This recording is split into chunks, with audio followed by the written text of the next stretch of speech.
Bon, en fait, il a un cas président de la transition, son excellence colonel Assimi Goïta, les Chine, Ouattila, Kakeni, sommet, forum Afrique-Chine, pour Tiamon Kera Konana, au contrat de Sina, Sonanga do Konana, Malon Befakadon, Dani de Paris, avec la situation avec Togodi, il serait du fort, Dani Kapena. Parce que moi, j'ai plein de fautes, le plein de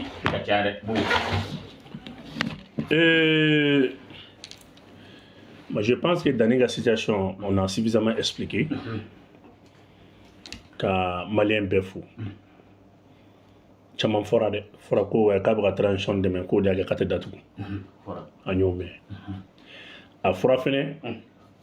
ko plenty keme ani mo ko ba contrôle fora anyo fene me a fora fene fen chaman fora antena sigi mununka do re ko wa katra MCA la depuis amame anyo me mo do ka page fene ka le fo depuis semaine doing et Dani ka plenty nya fo tena se aka nani ndron de do folo o nani jabati flana o ye muso do États-Unis sabana o ye kallo drame o be CDR la nana o ye parquet yɛrɛ nini anni be ya farima nini tobi nani o y'a ka plainte retiré kallo drame o ka plainte kɛra classement sans suite muso min bɛ États-Unis tanja tɔgɔ ye ale ta kɛra instruction ye o bila ka taa juge d'instruction fɛ yen plainte banna bon ni minnu ko plainte wɛrɛ bɛ se ka don e ka taa ni parquet yɛrɛ ni ni fɛn fɛn kɛra parti yɛrɛ ye nɔminɛ ko kama kaba mun tora c'est mɔgɔw ka ni parquet ye autosaisi ne taara e bɛna ni plainte mun ye ko jumɛn e ni ko neni o fana fo n'a sɔrɔ a ye crime dɔ kɛ o y'o yɔrɔ ye cybercriminalité danyɔrɔ a ko la n bɛ k'o de ɲɛf'i ɲɛna o kɔrɔ fɛn tɛ fɛ quoi i mana kɛ mɔgɔ sugu o sugu ye n tɛ sini dɔn dɛ fɛn fɛn kɛra ka se danni minɛli ma i ka plainte b'o kɔnɔ o kɔrɔ ko parquet yɛrɛ autosaisi donc mandat min dara kan parquet ka mandat de don mon jugement est le 3 donc kan ni nɔgɔ bɔ bɛɛ la Kallo Dramé ta fo k'u bɔ ɲɔgɔn na o ni danni ta tɛ kelen dɛ cale ta ka jugu koyi ci ale ka jugu cɛ ta ka jugu cale ka plainte ka jugu cɛ la ilaha illallah cale ta ka jugu dɛ e ma fɔ k'ale bɔra la ale bɔra la nka mana dara ale kan a fana ka o ye dɔ wɛrɛ ye ale sigilen bɛ yɔrɔ min na waati min na a bɛ ka plainte dɔw danni contre la n'o o ko bɛ sen na dɔ fana ye plainte k'ale fana plainte tɛ ale ka vidéo cɛ n'i ye vidéo in lamɛn n tɛna n da don a la Assimi Shogel Mali sɔrɔsiw wallahi i bɛ kuma min dɔn kuma jugu la ale y'o kɛ faransi ye ale ka plainte ka jugu ale ka plainte ka jugu ale ka plainte kɔni ni parce que ni dossier bɔra na ka taa instruction na kuma mun bɔra kuma kɔnɔ ale ta ka jugu wallahi ani dani yɛrɛ tatɔ mobili kɔnɔ a kɛra fɛn ye a tɛ kuma ɲɔgɔn fɛ o ye n'a sɔrɔ a tɛ ka taa yɔrɔ kelen ni sira ka jan a bɛ bɛ taama la a bɛ bɛ taali yɔrɔ kelen nin tɛ ka bɔ faransi kan n yɛrɛ da don kuma la ye ni plainte cɛ a ta ka jugu koyi donc ka sabali o de y'a to an bɛ nin de fɔ mɔgɔw ye quoi tu sais que hadamaden n'i tɛmɛna n'i bɛ yɛlɛ yiri la i ka kurusi lajɛ mɔgɔw bɛ ko ko kɛ miiri k'a lajɛ wallahi mɔgɔw bɛ yen olu ma plainte dɔ danni kama mais olu bɛɛ ka plainte bɛ procureur ka plainte la c'est ni procureur yɛrɛ autosaisi ni procureur yɛrɛ autosaisi fɛn bɛɛ b'o kɔnɔ an b'ale fo Nayini Jabati an b'a fo nin kɛnɛ kan donc k'a fɔ bɛɛ mɔgɔ si tɛ nin encouragé ça veut dire fanga fo ɲɔgɔn ye mɔgɔ si tɛ nin encouragé ni mɔgɔ k'i ma k'a fɔ k'i bɛ danni soutenir nin ka ye nkalon tigɛ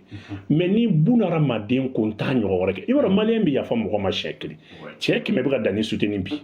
ni danni seginna kan n bɛ n kala ala la o tɛ danni tɔgɔ bɔ a da kɔnɔ o mɔgɔw bɛ maliyɛnw de ye quoi i b'a dɔn i mana ko kɛ cogo o cogo maliyɛn b'i to yen ka segin quoi mɔgɔ caman bɛ ka kuma caman fɔ an yafara mouvement armé mɔgɔ dɔw bɛ yen bi olu n'an bɛ ka baara kɛ olu n'an bɛ ka baara kɛ mɔgɔ dɔw bɛ yen olu ye marifa déposé donc il n'est pas dit que ni fɛn kɛra dɔrɔn non ne de ta ye nin non jamana bɔra ne la o jamana ye forobafɛn de ye ça fait yafa filɛ nin n'a kɛra i k'a tigi tigɛ minɛ o ka fisa parce que i b'a dɔn hadamaden bɛ kɛ criminel ye fɛn saba fɔlɔ ye mun ye ni hadamaden jigira misaliya il devient criminel maintenant ni jigiya bɛ yen i b'a kalama k'i bɛ sabali ni hadamaden bolo banna il devient criminel mɔgɔ bɛ kɛ criminel ye ni nin circonstance ninnu de donc ni danni seginna nin ko in ɲɔgɔnna kan n'ala ye nin nɔgɔya ni danni seginna ɲɔgɔnna wɛrɛ kan danni tɛ hali sɛ a kɔ k'a soutenir mɔgɔ dɔw ye ala k'an kisi an t'a ɲini a ka segin nin kan a fana ye fɛn caman kɛ a y'i jɔ alikaba ka dugawu kɛ jamana ye c'est vrai que an bɛ hɛrɛ dɔw la danni fana ka dugawu dɔw b'a la ala de b'a dɔn mais tout comme fɛn mɔgɔ kana nin soutenir donc an kɔni non i ye dalamɛ ta min fɔ ci ko injure contre chef de l'état cɛ n k'a b'ale ale ta b'ale Asimi ninnu de cɛ bon Asimi dun taara Chine ni Asimi nana tugun Asimi kan ka taa dugu wɛrɛ la Asimi yɛrɛ bɛ la sɔrɔ yɔrɔ o yɔrɔ nin ko la ko kuma bɛ k'a fɛ cɛ o sɔn ka da dɔn dɛ cɛ ale ta ma nɔgɔn dɛ cɛ non cɛ ale ta ka jugu cɛ ale ta ka jugu yɛrɛ de quoi n kɔni bukali sɔrɔ ne nin bɛ an kɔni ye nin bɛ an t'a joué de komi cybercriminalité ko don an t'an da don la sinon dɔw fana bɛ ka kuma wɛrɛw fɔ wariko kuma dɔw fɔ non o tɛ cybercriminalité ka ressort kɔnɔ olu bɛ taa tribunal droit commun la fo mɔgɔw ka tribunal bɔ ɲɔgɔn na quoi fɛn min kɛra réseau kan o bɛ yen mais wariko tɛmɛna aw ni danni ni ɲɔgɔn cɛ o fana y'a dama tribunal wɛrɛ o fana bɛ taa fɔ yen mais a ye ɲininka cyber ta de la n bɛ dan o de ma vraiment ka fɛn bɛ ko la nin yɔrɔ de don. ok an bɛ taga ɲɛfɛ an bɛ dugawu kɛ hali bi ala ka jisuma k'a fura ye. An fana kɔni an b'an ka soutien k'a ye mais i ye min fɔ nin ko kɔnɔna kɔni an tɛ mɔgɔ si tɛ mɔgɔ soutenir nin kan dɛ yɛrɛ don Mali kɔnɔna yan an ka ladamu o t'an permettre an ka mɔgɔ dɛmɛ ninnu kan bon an bɛ taa ɲɛfɛ président de la transition a bɛ Chine ko contrat baw signé ani délégation ba taara Chine ani ministre baden ye portefeuille baden k'olu o signé yen i bɛ se ka jumɛn fɔ Asimi ka tagali la ani baara minnu kɛra Musa ni ko ne k'a fɔ o ye ne Bumabel kelen kumakan ye ne b'a fɔ n ko forum yɛrɛ dabɔra Mali dɔrɔn de kun kama wallahi Chine kɔni ye tɔw don a la ten ni ko ne k'a fɔ invitation yɛrɛ kun dabɔra ça fait Chine voulait quand même avoir i b'a dɔn une relation un partenariat gagnant-gagnant avec le Mali seulement. Mais comme forum do, c'est pas la première édition. Peut-être que c'est la 9e édition. Donc, si nous connaissons tout le monde, invité. Aïe, sinon, qu'on irait d'abord à Mali Kama. Oui, il y a une photo bas pour lui. Ma femme, où il y a une photo de blanc. Photo, est-ce qu'il va calmer, est-ce qu'il va calmer, il va faire un délai, il va changer de ok, oui, faire nos sirapes. Changer de dos. De pas là quand damad les grandes photos, photo à inauguration, il va changer de sera ka photo de venir à boule quand on oui, je suis là pour donner la voix glani. Donc, il est bien dit, tout dit. Tu sais que Ouma Delikata, les chefs de province là, ou quand massacrer, ils ont fini massacrer quoi, Boula nous représente. Ou quand Shaolin te boko bala, allo obéoro mina otane Asimi. Shaolin tiye là. Non, mais n'y fina, ne m'a dit qu'il n'y a pas et puis sinon qu'on m'a dit qu'il n'y a pas massacrer, moi massacrer pour bêta. Quand la instruction de la société Bema, ni fait maintenant on est Mali ɲɔgɔn cɛ n'a wari tɛ Mali bolo a y'a kɛ c'est Chine qui garantit, c'est l'État chinois même qui garantit. T'es pas là quand dans mani mais en clos la forme. C'est fini. Ni on est occidentaux francs ɲɔgɔn na. Tu sais que Mimi n'y fina nani Chine en tɛgɛ di ɲɔgɔn ma. Wallahi est-ce que ba kalama le Mali ninnu bɛ kɛ pays émergent et sans sang. N'an tora nin dynamique kɔnɔ k'an sera ka nin dynamique baara kɛ ka contrat minnu baara kɛra n'a kan ka baara bɛɛ kan k'a kun cɛ 5 ans kɔnɔ a milliard hakɛ a ka taa ni milliard 10,000 ye wari minnu fɛn bɛɛ la ka kɛ a fɔlɔfɔlɔ ye mun ye i bɛna dɔn yɔrɔ min na ko barika bɛ Mali la président minnu banko t'u tigɛ di Assimi ma ko Assimi ye gentil ye ko Assimi ye transition président k'u bɛ ɲugun a la président tun bɛ k'a fɔ de f'u b'u k'u fɛn u b'a fɔ Sadio Kamara ma ko ni karisa bɔra ne de bɛ gɛrɛ photo ta de par la kan da man ye ko ni karisa ko après lui là c'est moi qui viens Assimi photo nɔfɛ e mɔgɔ min fɛn n'a ko t'e kana d'a ma a fɔra yan ko t'e kana di Assimi ma ko photo kana ta n'a ye ko gentil n'a fɔra cɛ bon i ye nin yan Sadio Kamara est déjà sous embargo b'a kan a suspendu de part des occidentaux à part Assimi et Ablé Diop nin tɔ yɛrɛ bɛɛ ne ma dara ni nin bɛɛ interdiction de voyage bɛ nin bɛɛ kan nin bɛɛ mais bi olu de kɛra héros ye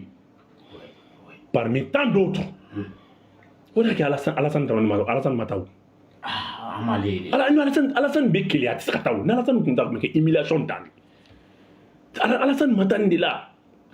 est ce que mankan b'a fɛ o tɛ mankan foyi tɛ Alassane fɛ yen min bɛ Alassane fɛ yen mankan tɛ o Alassane tun bɛ vacances de la Paris mais nin ye maloya de ye o un président chaque fois il est français mais français président ma deli ka na e fɛ yen c'est vrai i bɛ africain président lajɛ u jar'o u b'u ka mandat tɛ bɔ min anw mana wari ta an ka faso wari an bɛ taa so san français mais français président ma deli ka so san anw fɛ yan donc an bɛ so san ka impôt la d'u kan ka avantage la d'u kan mais français i b'a dɔn Alassane bɛ nin tagali ba in bɛɛ la français président mana Alassane fɛ yen don u bɛ so min san fo n'o kɛra sanu dingɛ ni jama dingɛw ye voilà i tɛ ça fait quoi e bɛ nin bɛɛ la français président ma deli Alassane bɛ se ka tagali min kɛ français san kɔnɔ a bɛ siɲɛ 3 mais ça c'est honte e cɛ anw bɛna jate don jumɛn sa e k'i miiri i denma ɲɔgɔn Assimi ninnu fɛn ko tɔ ma hali bi i ni CEDEAO tun bɛ ɲɔgɔn na CEDEAO ko banna sisan i ni gordien de bɛ ɲɔgɔn na les Wibilane e ma ye n'i ye Wibilane don Google kɔnɔ u bɛ Côte d'Ivoire de bɔ non ça c'est la politique de communication des occidentaux non bon ça c'est très sérieux m'o fɔ a ye bi parce que n'i ye tubabu ka wari minɛ gordien wari i t'a dun nɔgɔya la dɛ hali Google kɔnɔ tu vas créer un état pour ces gens là a wari de minɛ la o. C'est pour ça que je quelle est la souveraineté d'Alassane. Pas la Côte d'Ivoire, mais d'Alassane. Je respecte trop les peuples ivoiriens. Mais Alassane est doué fagade quoi.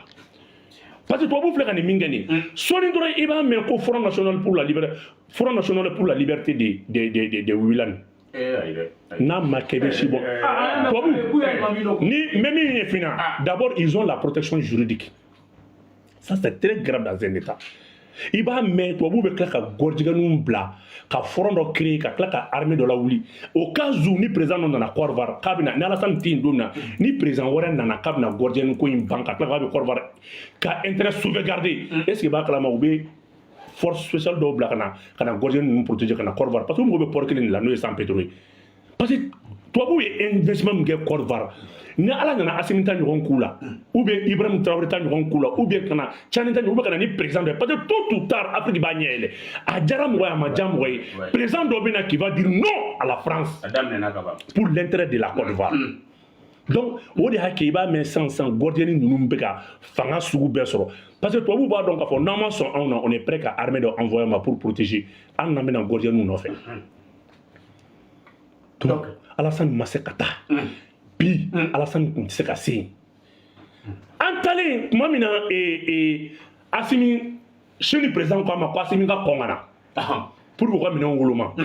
u ka contrat signé parce que Assimi takun fila de don a fɔlɔfɔlɔ forum b'a la mais filanan ye mun ye c'est pour la signature encore des grands projets et puis chose mɔgɔ kan ka min fɔ Mali ni Chine ka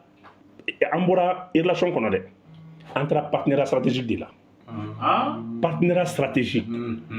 ça fait c'est o ye nin ye siɲɛ fɔlɔ ye Chine ka nin fɛn façon nin kunba de bɛ nin na partenariat stratégique fɛn kumaba de ye nin mais munna u y'o signé ni Mali ye parce que Mali ka contre-décision tɛ dugu si bolo ça veut quoi maa si ka pression tɛ Mali kan le Mali est un état souverain dans l'espace dans l'Afrique de l'Ouest Afrique de l'Ouest dugu bɛɛ la Mali est le seul Mali ni Burkina ni Niger c'est les pays les plus souverains ça veut quoi nous n'y a contrat min kɛ mɔgɔ si ka influence t'u kan u ni bɛ se ka jɛ fɛn bɛɛ ma o de y'a to Chine ko k'ale ni Mali ka relation ko c'est élevé au partenariat stratégique o de sen fɛ u taara bom ni marfa kura minnu bɛ yen ka taa nin yɔrɔ kofɔlen ninnu na u taara nɔrɛngo la nɔrɛngo y'u ka marfa dilanyɔrɔba ye u ka arme jugu bɛ dilan yɔrɔ min na u taara ni Sadio Kamara ni Assimi ye Sadio Kamara e de ye kɛlɛtigi ye tu es le ministre de la défense armée ye mun de f'i ye k'a mago b'o la u ye da de yɛlɛ dɛ ça veut dire jamais vu nɔrɛngo ma deli ka nin kɛ mɔgɔ ye quoi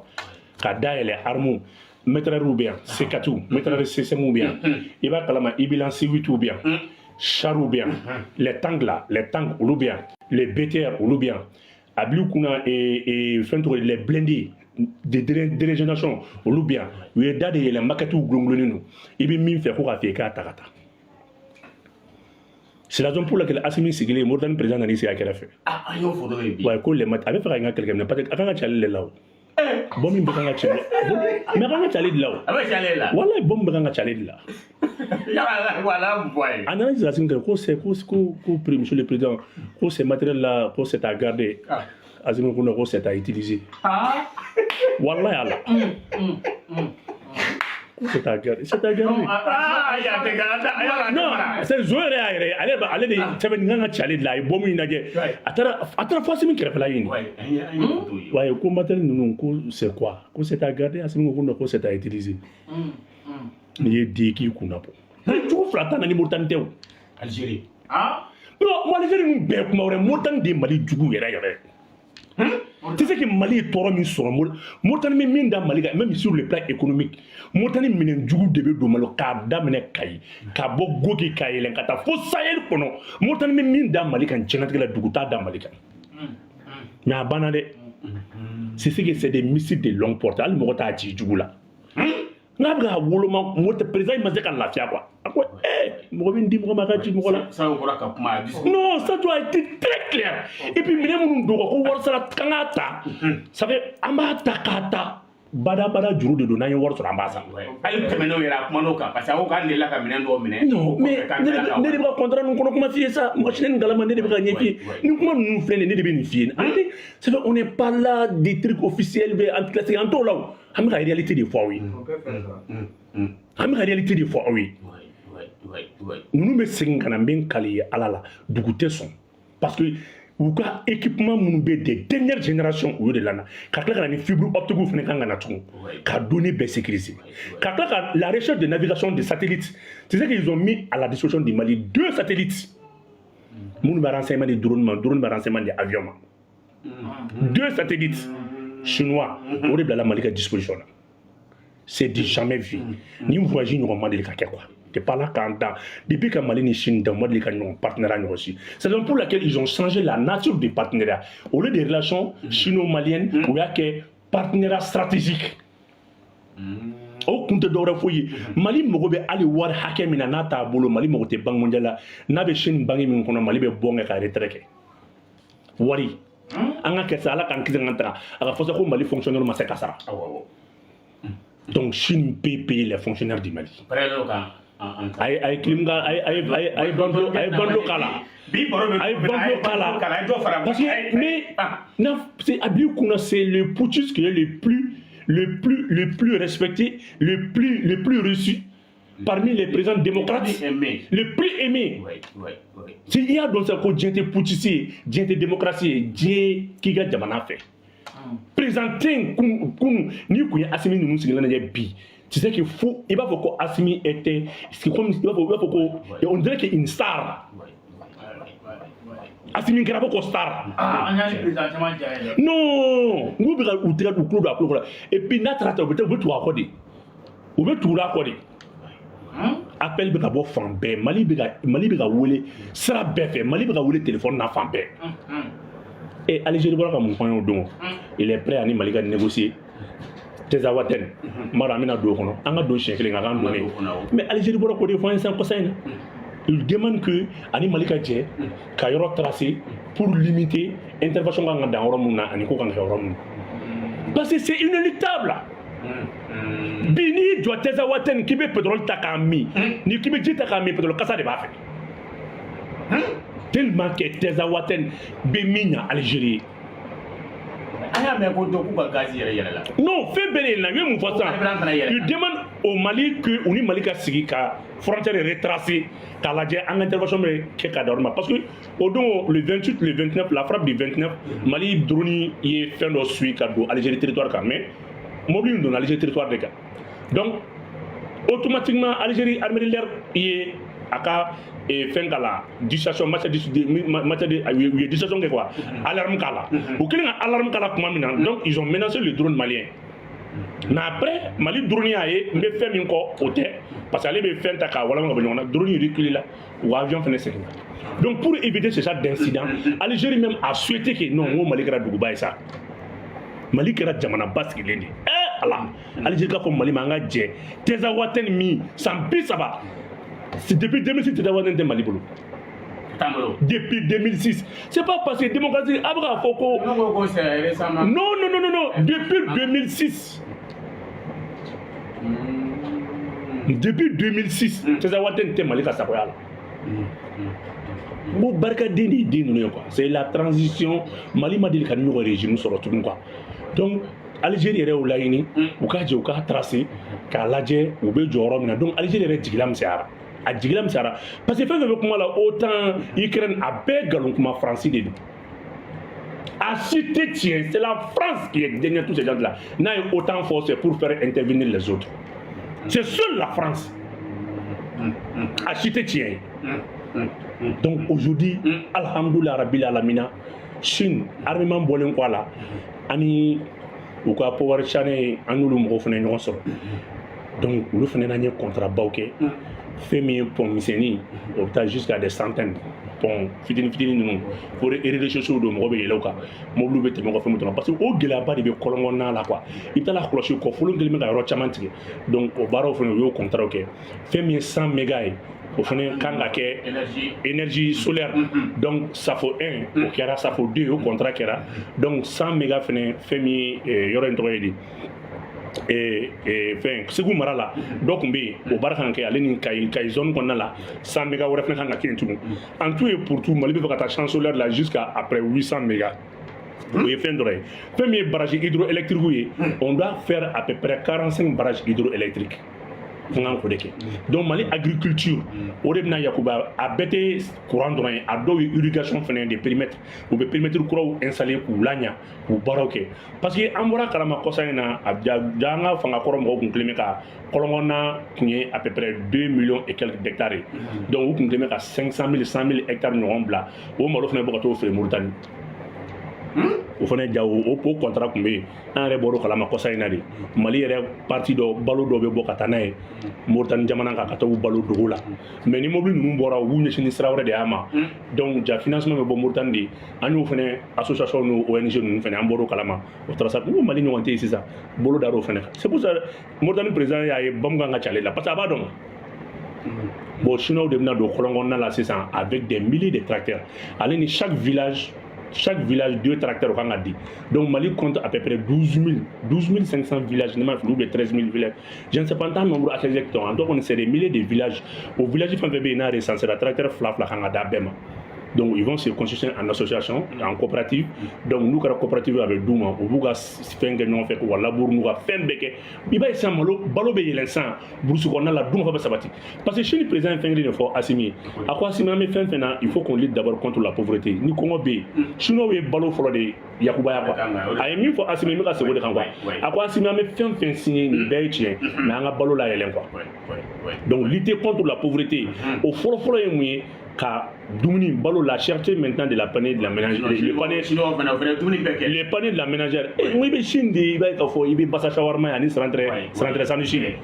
les Chinois mangent tout ce qui bouge non i b'o de ye o e bɛ fɔ ko santrɛ tɛ dun yan n'i ye santrɛ shawarma ye Chinois bolo don o don i bannen bɛ sɔn parce que an man ca o de to an bɛ nimɔgɔ ni n'o tɛ hali nimɔgɔ fɛnw bɛɛ bɛ yen u b'a wusu k'a ja k'a fɛn bɛɛ kɛ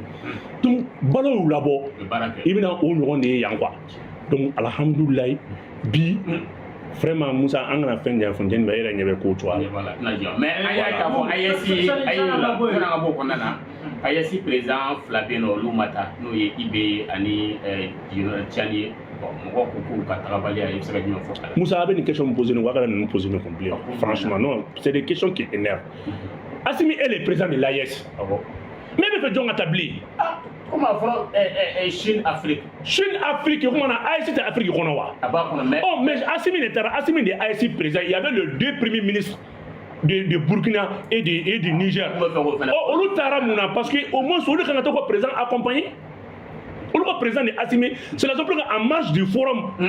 Et Fémier et Assimi Aleni et le président burkinabé, le premier ministre burkinabé, le premier ministre nigérien, où il y a pour les cas, donc il faut président même comment il faut ASC là. Où il y a maintenant qu'on a ce code d'ordre de où tout le président est représenté. Non, ils sont avec le président de l'AIS, de la confédération de l'AIS. Donc, comment une fois ça ne tient pas quand il y a une question posée. Assimi est le président de la confédération de l'AIS. Pourquoi Karsa est parti, pourquoi Yafomia Bala et Femata. Donc, Kafina, tout le monde a mis. Assimi est le président de la confédération de l'AIS. Et sur ce, président Beteta, Assimi de Tara, Assimi de Benyanabo, Fenker, ma femme maintenant est au Bédiata de nous. L'AIC a déjà, l'AIC doit former et doit mettre en place. Armée AIC a créé 30 000 éléments. Où ben marfa au benna. Où ben marfa no fond bébé. Où Chine go le koka ata fa en dans ta là. Quand l'ACM est là, qu'il faut chanimbi, qu'il faut IBB. Voilà. Vous, comment est-ce qu'il faut Assimi kon aller vers déplacement mancha, il y a déplacé là na. Information sur le contrat fait monsieur le fait le comment da contrat pour transformation de technologie. Pour faire voilà, simple kada ga ni nous mes partenaires la follow. Lu que il a dans le finalement mais tout ça technologie transférée. Vous sinon beaucoup na transfert. Yala comment est-ce Chinois ni Mali ga ni contrat be ko fait tout couple la technologie transfert de compétences ou de fenêtre tout et de technologie. Maintenant nous glanons ni guindo mi ko bo fene fayi maintenant nous glanons ni guindo mi France bi ni fait faut ka fa be contrat donc la entretien fene marché dama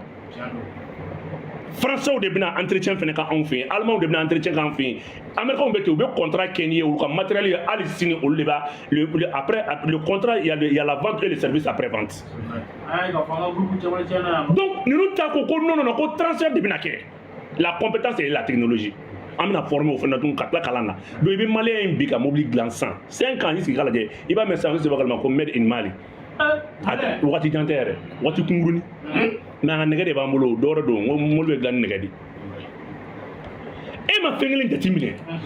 Assimi nga tege di mo ma bien kono kabra kara présent. Depuis 2020 faut bien kara mo fly. Poutine ni fait Chine présent. Xi Jinping. Poutine Xi Jinping. Assimi nga tege di mo ma akere mo fa sono kele de ni Assimi tege kuru ki photo ko absani bisa guerre à tout moment. Non, Assimi ba tege kuru ki photo o koro ne ne be sira kele à tout moment. C'est très significatif banakote ebola ko banako ko te. Mina Assimi a tege kita ila o koro ame kuma me fe me ga me abi kuna ni boranga 12 mètres kono kele de banche. Mais Assimi mana très jayeta koro et ne badin de yentiri aka très di mo ma présent fla auto Assimi il faut chercher à lire la pensée de Assimi aka problème odi aye tie étudier quoi aka kala ka udaka Assimi non empoisonner testa abakma to tout di ngoma o mi poison faut tala Assimi ngani fin di kay ka fo et ni ne se ka fo nyonga tout moment avec quel est de kofo mais ni Assimi a très beau kifu o tirer avec barrière et ni bani poisonnement ko donc maman de Chine président ata de Chine premier ministre ma ama de Chine entreprise nyamgo anul ma nyongam na tegala il se taw fona anul ma nyongam na tegala o lu tra empoisonner poison côté c'est significatif c'est pour cela que ni Assimi a très courgadi mo ma yi kafiri et puis be jonton jan fama non c'est le président de la Poba matekata ko aw très trop de aw na len flene aka kuma to ni fond parce que bom nga ci nun de law nous ne malika frappe folo yo isi gala ate eta bom mena sa 6 mois ba me kan a ci bom folo be ci yoram na ba ci yoro yo client anga client folo re no Mauritanie anga be ga be président kare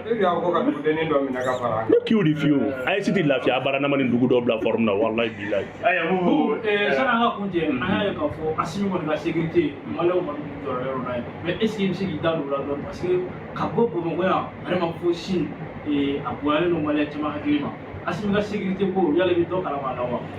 Assimi ga sécurité be kumbe chinois ka satellite de bolo ani russe ka satellite de bolo Assimi donna Chine tour kɔnɔ kuma min na u ye chasseur 6 bila ka taa Assimi ka avion escorté ka na 6 chasseurs ne de y'a f'i ɲɛna i bɛ se ka image ta i b'a a se a kan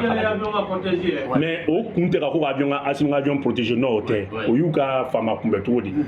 a k'i n'a fɔ ni masakɛ bɛ na i bɛ so bila k'a boli a kɛrɛfɛ cogo jumɛn non a bɛ o ye k'a ɲɛfin Assimi ye kɛlɛmasa de ye chasseur ninnu ka fɛn bɛ ta chasseur 6 in kɔrɔ de b'a la saba kɔrɔ de b'a la Chine ka jamana kan don wɛrɛ man da dɔ la k'o ɲɛfin pourquoi les 6 chasseurs là u y'a Assimi ka avion escorté min da dɔ la don wɛrɛ k'o fɔ aw ye o ye kuma kɔrɔ de b'a la an n'u ka mɔgɔw kumara kɔrɔ de b'a la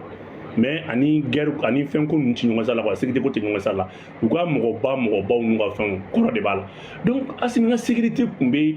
ka taa fo k'a na sinon i b'a bila i kunna i bɛ se Méditerranée yɔrɔ ma mer rouge yɔrɔ ninnu ma dɔrɔn Américains bɛ se k'i ka fɛn bɛɛ détruire k'a tiɲɛ tɔn ka fɔ ko ni u ye opportunité d'u bolo surtout u bɛ mɔgɔ kɔ a bɛɛ dafalen b'a kɔnɔ non u tɛ kabakoya nin na o Français ni Américains tɛ n'u ka jɔn façon raté o mais Ala ka n'u ci donc c'est pour vous dire que tranquillisez-vous a ye taa da ka sunɔgɔ Mali bɛ ɲɛdan kura ta sisan parce que nin ye k'a yira aw la k'a fɔ le Mali non nin ye k'a bɔ ni ne ye k'a yira ko Mali n'est pas isolé Mali n'est pas isolé kuma min bɛ ka fɔ c'est faux le Mali n'est pas isolé au contraire le Mali a changé de partenaire seulement sinon Mali ye opportunité wɛrɛ de sɔrɔ nin ye o donc vraiment yanni Touré ka na kuma wɛrɛ pour an b'a to tan an bɛ ko in bila tan vraiment an b'aw fo ka waleɲuman an ka to tan